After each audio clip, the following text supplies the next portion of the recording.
Maori. Those of you in New Zealand. The thing that most Americans know about New Zealand is Christchurch. Some of y'all might have seen my cultural stuff on the Maori. How I tear apart the British and the French and also the Maori. I point out that the cultural norms that were so hated as being a part of British culture by the Maori. The Maori had those same cultural norms, many of them, and vice versa. And now we have a whole bunch of British-speaking Maori and a few people who speak Maori that are primarily British-speaking. Why do I say British-speaking? Because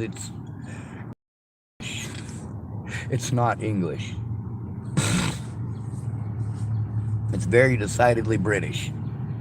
It's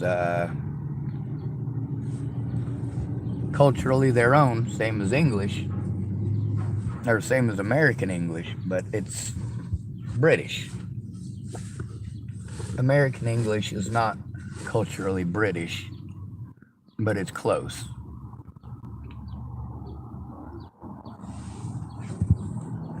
Australia is closer to British than New Zealand. But what's that matter? It really doesn't. I had a question today. As I was watching the cultural stuff on the Maori peoples, and there's a channel on YouTube about the cultural exchange, I believe is what it's called.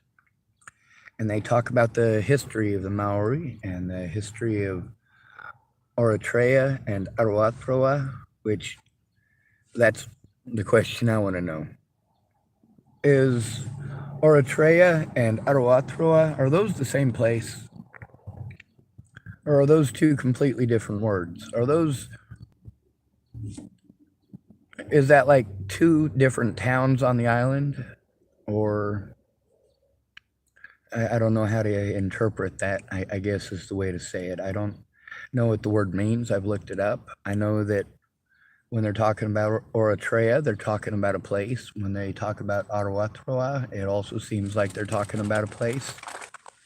So for me, getting into the Maori culture or understanding of the Maori culture, I know that my understanding culturally will not be there. I've known very few Maori in my life, if any.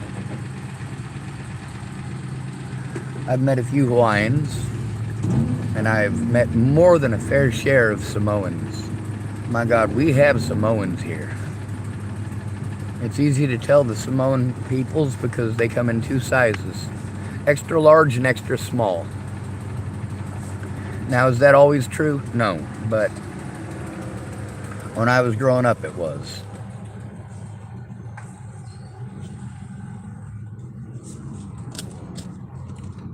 One lady explained it to me that the grown adults that I thought were grown adults were 14. They were about my age at the time I lived in Washington State. We're talking about Samoans, and I know that culturally that these different peoples have a common ancestry, but also that they have their own independence. Hawaiians are not Maori. Maori are not Hawaiians.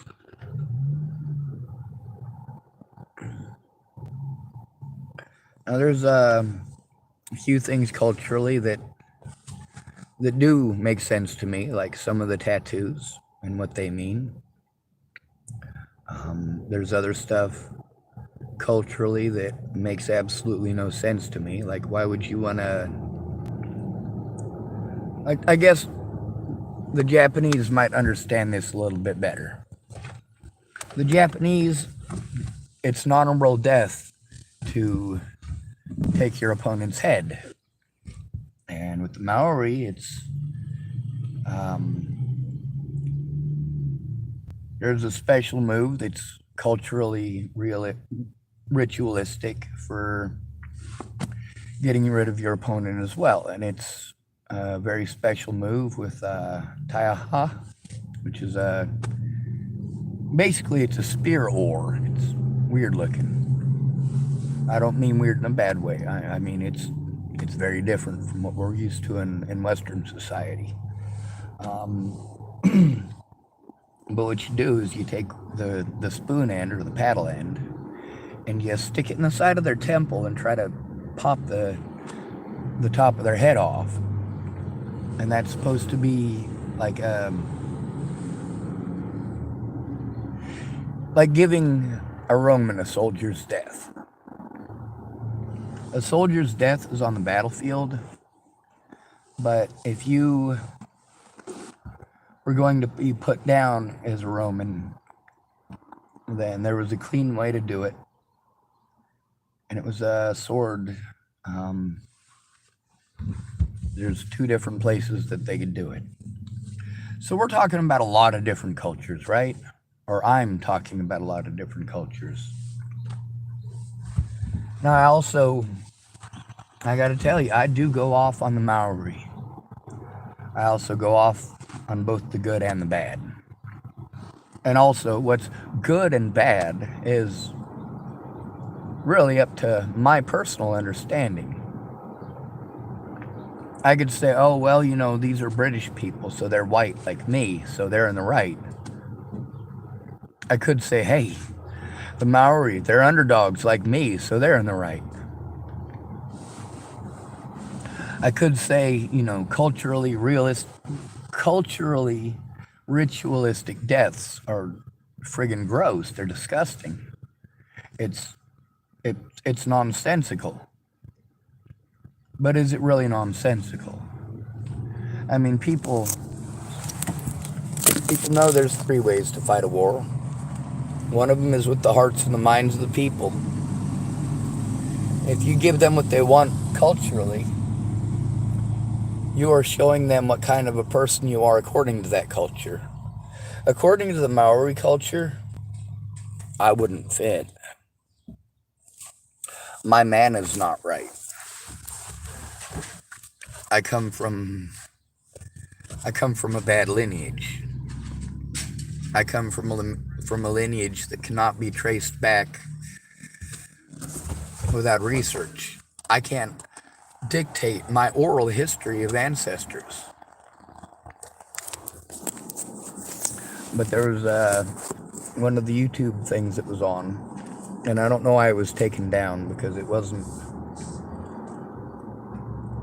There was a couple words that sounded almost like curse words, but that's not what would get it taken down.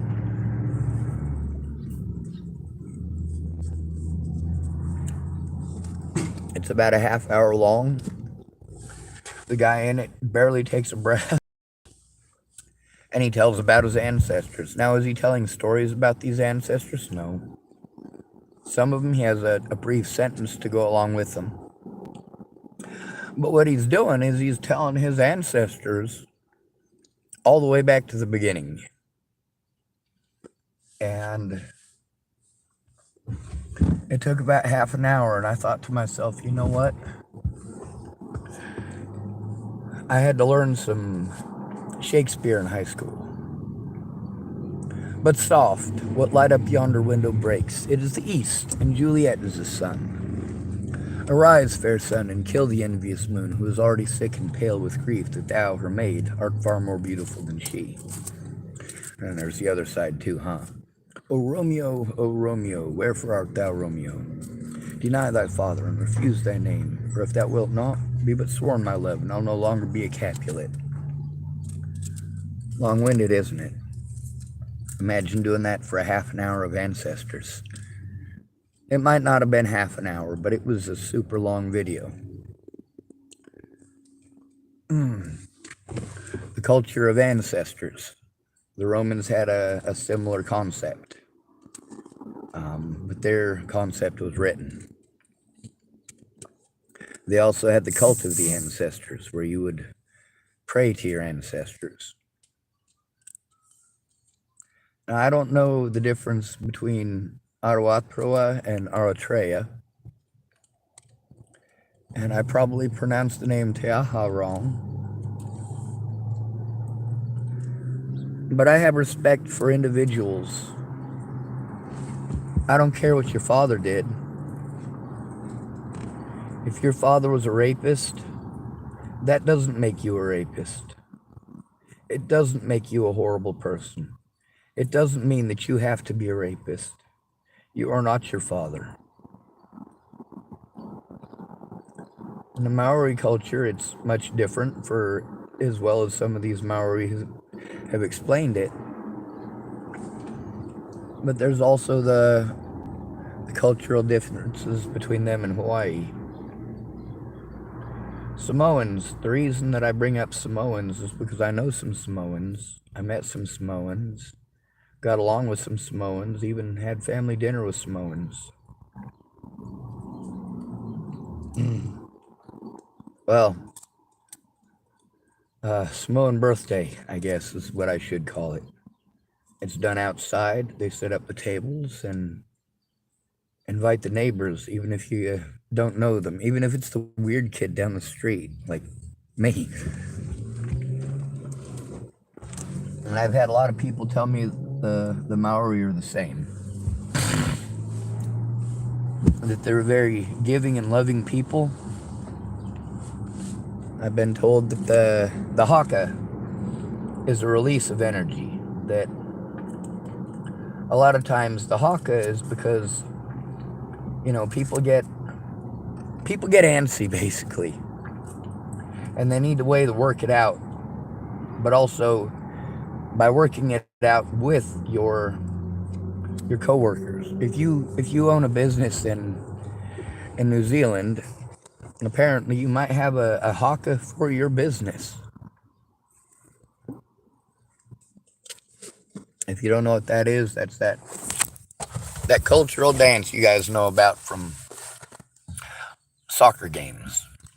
The rest of the world knows it as football.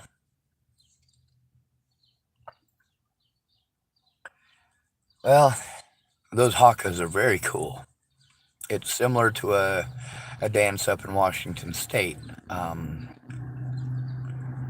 I want to make sure I pronounce it right. It starts with a TLI, but it's I always get them mixed up. There's the Tlingi and the Tlingit, and they're two very, very, very different cultures. That's where I get the that I do so much.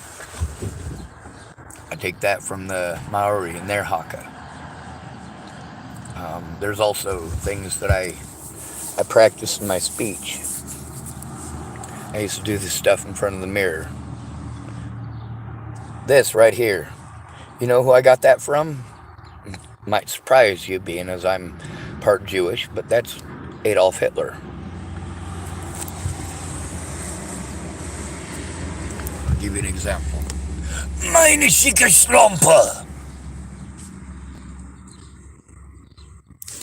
Of course, I had to tone it down a bit. It could have gotten a lot louder. Haka is a release of energy. Oh. And also the attempt to intimidate your opponent.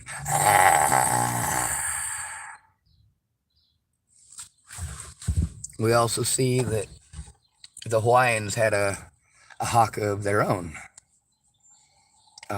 The name that I learned for them when I was younger is different, and I can't remember what it was, but it was kind of the same thing. You get on the beach, you let your opponent know, hey, we're here. You either bow down or we fight. It's an intimidation thing. And culturally, you're going to want to do that. You're going to want to give your opponent the opportunity to back down. Anyway, if you guys want to get on here, anyone from New Zealand, get on here and start typing and commenting. There was a lady named Caroline who was from New Zealand, and she worked at the Starbucks in Boulder, Colorado that I went to. She was a runner, and she did bikes, and I believe she did the triathlons and decathlons. So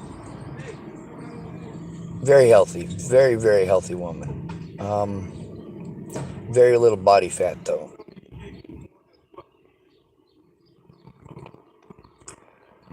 A lot of drive. She said that where she comes from, that everybody's like that, or most people are like that. Like New Zealand doesn't really tolerate lazy. Cool. But also, she said that in New Zealand, if you're not able to work, like standard work, there's other stuff they'll find for you to do. I mean, you are a part of a family, whether you are disabled or not, and you want to contribute to your family. Why wouldn't you? Well, your family wants you to be able to contribute too, and they'll help you to contribute. I don't know how much of that's true. Me and Caroline didn't talk exactly every day. Well, we did when she worked, but we didn't have conversations every day. It was, mostly me going up and getting my coffee and her telling me that my snot rags were not appropriate on the floor, that it needs to be thrown away. And she's right. At that point in time,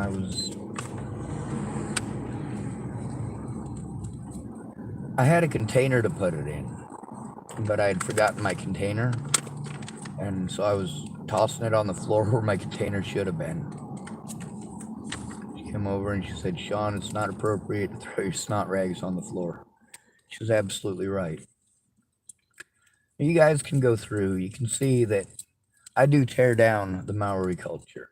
I do tear it down, the parts that I don't necessarily agree with, but I don't have to. I don't have to. Um,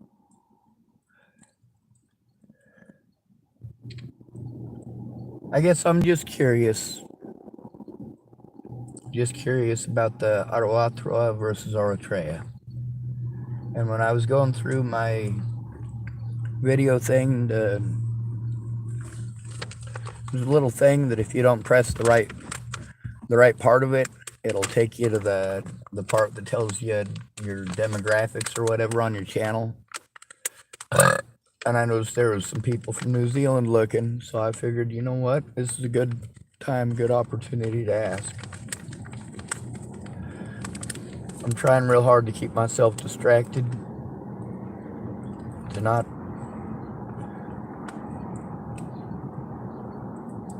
attempt suicide, because I know how hard it is. Anybody who says suicide is the easy way out never tried. Anyone who says that people who commit suicide are selfish, well, those people are selfish. And it's because of their selfishness that people kill themselves.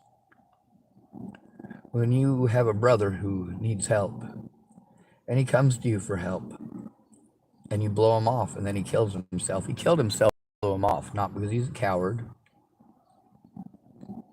not because he doesn't love you,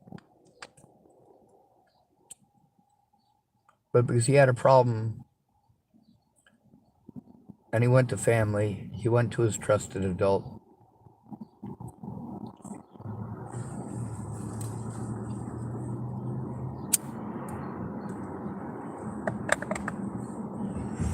I also am aware that Hawaii, Samoa, and New Zealand, these are three places where the island is entirely owned by other people. The most likely people to be homeless in New Zealand are Maori. The most likely people to be homeless in Hawaii are Hawaiians. The most likely people to be homeless in Samoa are Samoans.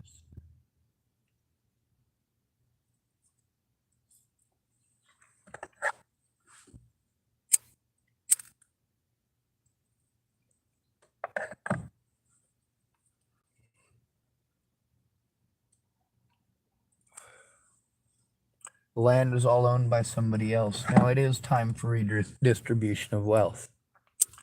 There are too many people on this planet for us to continue getting smaller and smaller. What I mean is this.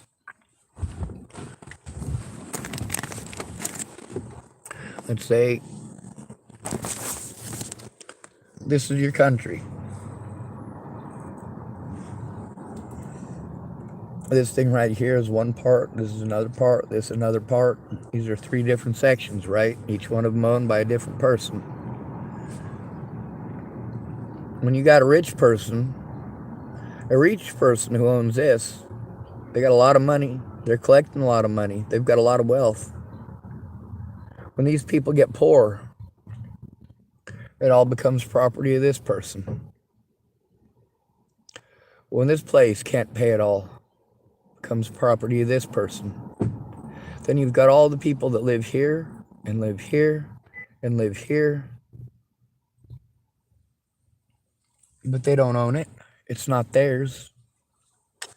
They're subject to the will and whim of others, the selfishness of others, the ingratitude of others, or even the gratitude. Look at the feudal system in Japan, and the feudal system in Europe, the feudal system in Africa. Series of landowners given land that belongs to the king or belongs to the emperor. But in reality,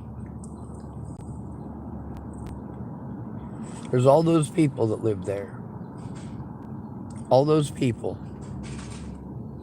And every one of them, because they don't have property of their own, is property of someone else. We have made an institution of slavery worldwide, and it's time for it to stop. Every human being deserves a safe place of their own. Deserves. Just because you were born, you have that right. Are you going to let people take it from you? Of course you are. You're afraid.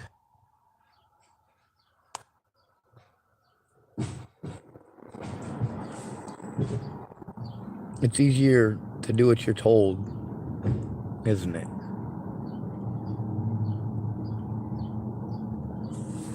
If one of y'all wants to do a video on the Maori, if one of y'all there in New Zealand wants to share some cultural respite for the rest of us, we've got a lot of stuff on Wayfinders that's on the internet, and if you guys want to share some of that, that's cool. But really, anything that you want to share about New Zealand, Eritrea, even your family history and lineage, there's people that do want to hear it. There are people who are interested.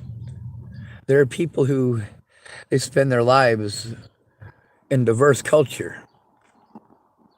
I knew a lady in Washington State. All she did was run around to different Native American communities and trade. There was a guy in Washington State, same thing. He traded ancient artifacts. They weren't really ancient. They were made by Native Americans. Some of them are older than the United States.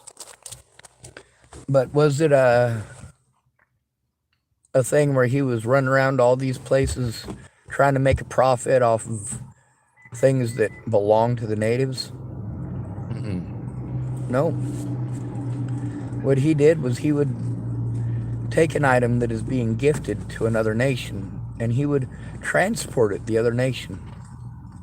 I say nation because each of these peoples consider themselves a nation.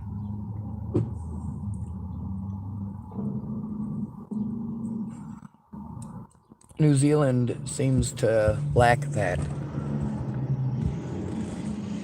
But also, somebody got to tip their hats to the Maori people.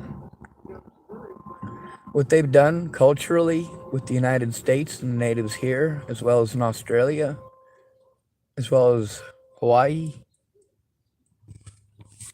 The Maori are The fastest spreading culture, the fastest spreading culture worldwide out of all of the Pacific.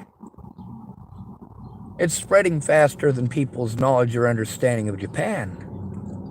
And Japan, as we all know, comic books. We've got Batman as a samurai. We've got Superman as a samurai. We've got Catwoman as a samurai. We've got samurai movies here in the United States. We've got Chinese samurai movies and Chinese. They're not really known for making samurai movies, are they?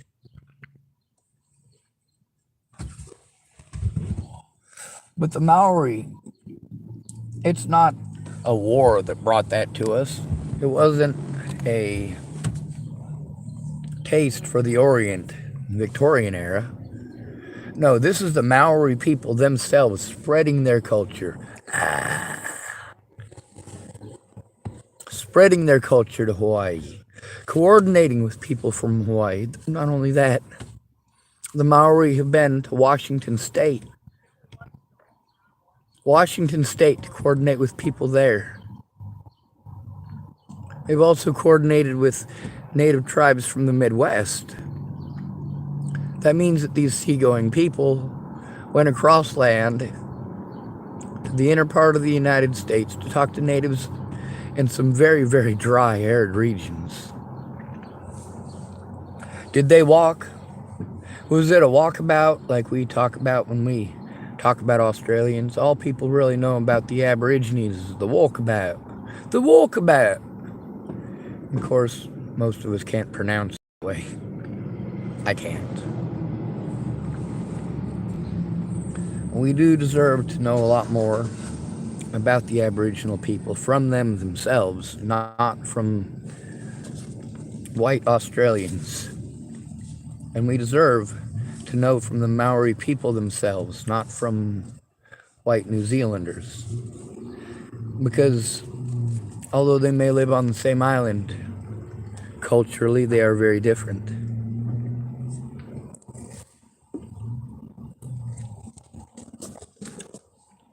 Alright, we'll end this video.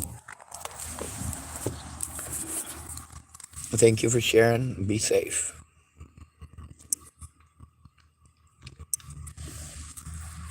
I'm trying to fight off the urge to drive off a really big cliff, so I'm trying to be safe.